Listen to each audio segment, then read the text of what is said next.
135 గజాల భూమి కేవలం 8 లక్షలకే. ప్రతి నెల 10,000 మంత్లీ రెంటల్ ఇన్కమ్.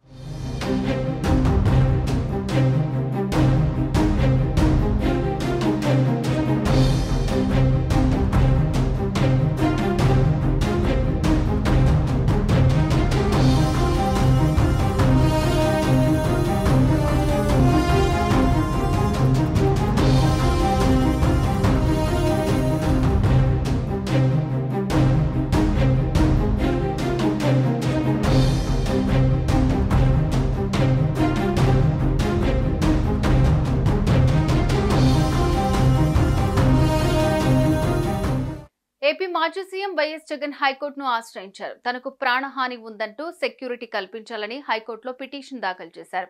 తన నివాసం వద్ద ఉన్న సెక్యూరిటీలో ప్రభుత్వం మార్పులు చేయడంతో ఆయన అభ్యంతరం వ్యక్తం చేశారు. తనకు తగినంత సెక్యూరిటీ కల్పించేలాగా ప్రభుత్వాన్ని ఆదేశించాలని హైకోర్టులో పిటిషన్ వేశారు.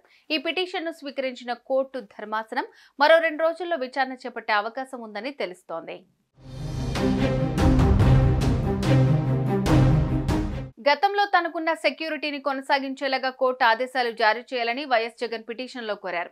అలాగే కూటమి ప్రభుత్వం ఏకపక్షంగా సెక్యూరిటీని తొలగించినట్లు ఆయన కోర్టు దృష్టికి తీసుకెళ్లారు.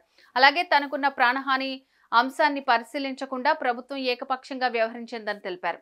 తనకు కేటాయించిన బుల్లెట్ ప్రూఫ్ వాహనం కూడా సరిగ్గా లేదని పిటిషన్లో పేర్కొన్నారు జగన్.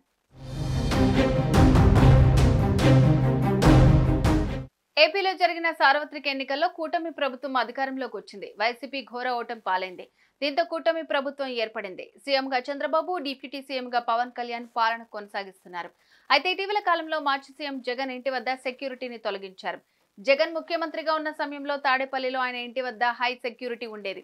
జగన్ ఇంటికి వెళ్లే దారిలో ఉన్న హైడ్రాలిక్ బోలాట్స్, టైర్ కిల్లర్స్ తో పాటు చెక్ పోస్టులు ఉండేవి. దాదాపు 310 మంది రక్షణలో జగన్ ఉండేవారని ప్రభుత్వం చెబుతోంది. అయితే పాలన మారడంతో పోలీస్ అధికారులు సంచలన నిర్ణయం తీసుకున్నారు. జనం నుంచి వచ్చిన ఫిర్యాదులతో జగన్ సెక్యూరిటీలో మార్పులు చేశారు. దీంతో తన నివాసం వద్ద జగన్ ప్రైవేట్ సెక్యూరిటీని పెట్టుకున్నారు.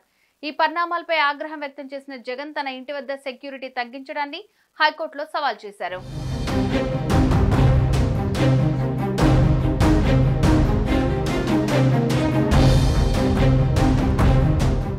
సుమన్ టీవీలో మీ పర్సనల్ అండ్ బిజినెస్ ప్రమోషన్స్ కోసం కింది నెంబర్కి కాంటాక్ట్ చేయండి.